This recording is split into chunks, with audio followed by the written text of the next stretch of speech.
Brock, marteau d'acier, se gratta la barbe et regarda autour de lui. Tous les invités de la réception dans laquelle il se trouvait portaient des masques de hyènes, de chacals, de loups, d'ours et de toutes sortes d'animaux qui n'existaient pas à Sigil. Une bien étrange cité où tout devait être importé depuis les autres plans. La bière, l'alcool, le grain, les masques, les robes et tout. Il essaya de repérer une odeur ou une forme familière et reconnut le cul de la voleuse avec un masque de chat sur son visage, en train d'essayer de séduire un petit noble fat, gras et ventripotent. Il s'approcha d'elle. Ouais. Elle regarda. On va rester combien de temps dans ce bordel là, parce que là ça commence à m'emmerder. C'est pas mon milieu, tu sais très bien.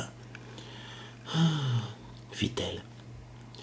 Je sais, mais il faut bien que nous fassions nos petites affaires. Hein? Tu sais comment on est. Tu sais où sont les autres d'ailleurs? Parce que quand même je m'inquiète. Pourquoi ils sont pas venus à la réception avec nous, les autres? Moi j'en sais rien, moi. Je sais pas. Il y en a le magicien avec le hobbit. Bon. Les deux autres là. Le barde et puis Parsifal sont partis boire ensemble avec des filles, se payer des coups et tout ça. Alors bon, j'en sais rien moi. D'accord. Heureusement que je suis avec vous. Hein. Elle lui gratta la barbe et c'est qu'il le fait étrangement ronronner.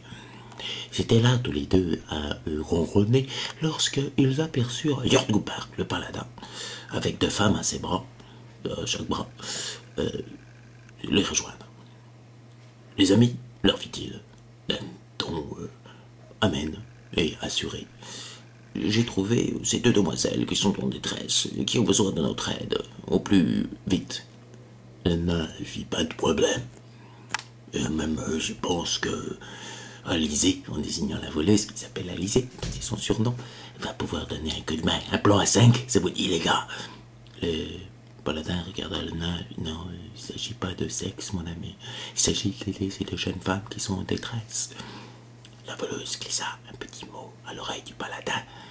As-tu détecté si elles étaient mauvaises, andouille? Le paladin la regarda droit dans les yeux et fit non, non, non.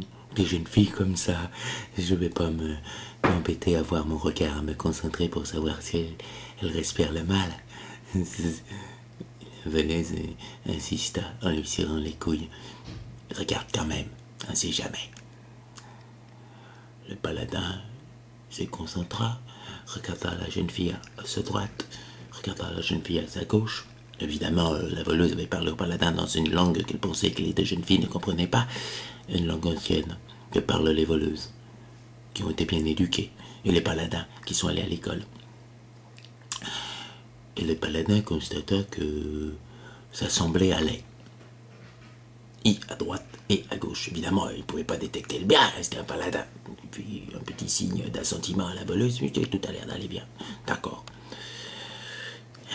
La jeune fille sur la droite du paladin, une rousse. Au teint un peu asiatique, cela dit. Leur fille, voulez-vous bien nous accompagner dans une petite alcôve que nous vous exposions notre problème? La jeune fille à la gauche du paladin, une blonde à la peau d'ébène, rajouta « oh oui, s'il vous plaît ». Évidemment, le sang du nain du paladin ne faisait qu'un tour. La voleuse, qui était aussi sensible au charme féminin, mais moins sotte que ses deux compagnons, accepta la proposition. Un plan cul, après tout, oh, bon, pourquoi pas, et puis une bonne mission. Oh, ben allez, hein, on ne sait jamais, ça peut toujours être utile. Quelques minutes plus tard, ils se retrouvèrent dans une alcôve et les deux jeunes filles exposèrent leurs problèmes. En fait, leur papa, leur doux papa, leur gentil papa, avait été enlevé par de méchants personnages, 5 méchants personnages qui avaient des couleurs de peau noires, asiatiques, portoricaines. Enfin, il n'y a pas portoricain dans le jeu, mais c'était un peu chicanos, et puis de blanc. Pour les quotas. Des humains. Non, oui, des humains, pensait-elle. Des humains un peu efféminés, cela dit, mais des humains quand même. Ah, bon ben c'est pas très gentil, fit le nain. On va vous donner un coup de main, on va leur mettre sur la tête. Le paladin, on peut pas laisser faire ça, ces deux pauvres jeunes filles qui manquent leur papa. Et vous savez où sont partis ces gens, leur fait-il? Oui, ah oui, on a un petit serviteur, c'est un kobold, qui s'appelle Mimi. Et Mimi, elle est très discret, il sait être invisible. Et il a suivi ceux qui ont enlevé notre papa dans une tour se trouve, qui se trouve à côté de la tour de l'oracle. Dans cette tour se trouve un magicien qui est très méchant. Très méchant. Peut-être va-t-il faire des expériences sur notre papa, dont le sang est un petit peu particulier. La voleuse regarda les deux jeunes filles. Quel genre de sang? Oh, c'est du sang. Notre papa a un petit peu du sang de très particulier. Il nous a jamais trop dit, mais c'est très particulier, ça l'aide pour sa magie. Vous êtes magicienne, fait le nain? Vous pourriez me fabriquer un truc pour ma hache et un fourreau, que je puisse dégainer rapidement. Oh, peut-être, oui, oui, ça pourrait être votre récompense, pourquoi pas? Ouais, fait le nain. Le paladin, lui, était d'accord pour y aller sans faire payer. Après tout, il essayait de récupérer son statut de paladin après avoir quand même perdu beaucoup de lui-même et de sa morgue au cours d'aventures dont il préférait essayer d'oublier la totalité. La voleuse dit, bah pourquoi pas, mais il faudra aussi que vous nous payiez un petit peu de monnaie sonnante et trébuchante, vos deux jolis colliers, là, j'aime beaucoup. Oh oui, oui, nos colliers, oui, oui. Une heure plus tard, voilà nos trois compagnons qui se rendent à travers les méandres de sigil vers la tour et enlever le papa de nos deux, pardon, excusez-moi, de nos deux petites jeunes filles, a priori pas en fleurs. Le nain frappa à la porte avec une technique assez coutumière qu'il a apprise auprès du guerrier. La porte tombe. En face d'eux, une demi-douzaine d'individus, un peu surpris, avec des armes à la main. La voleuse passe sur le côté en grimpant au plafond avec un sortilège de pâte d'araignée qu'elle a appris on ne sait comment. Visiblement, elle a des talents aussi de magicienne qu'elle cache à ses compagnons, qu'elle a acquis depuis peu, on ne sait comment.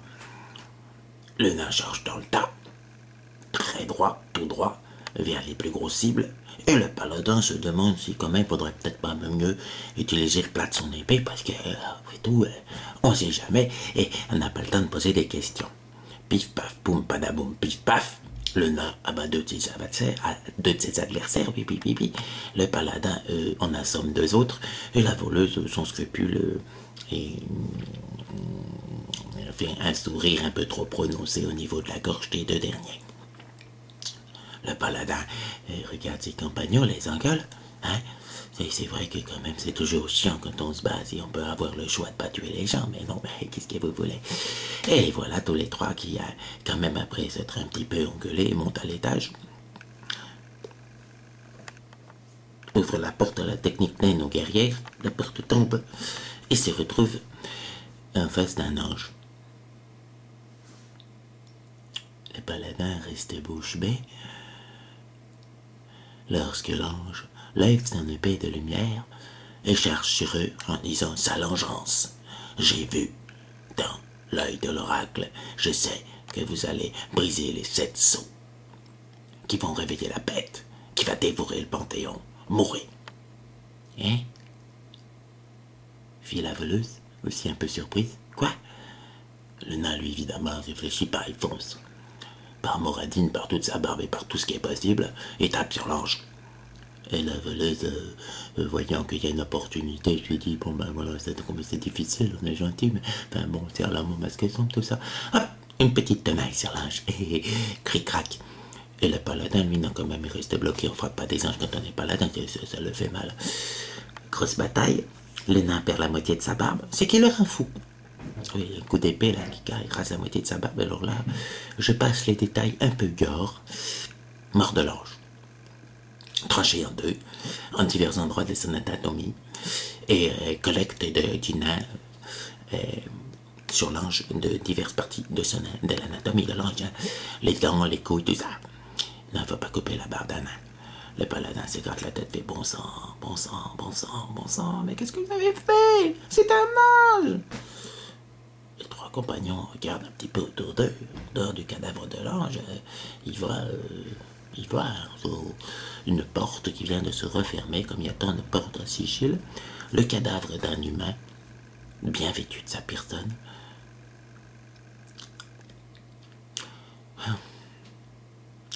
Et puis, un peu plus loin, frémissant et tout tremblant, un petit kobold qui leur fait oh, vous savez, mon maître est mort, que vont devenir ces filles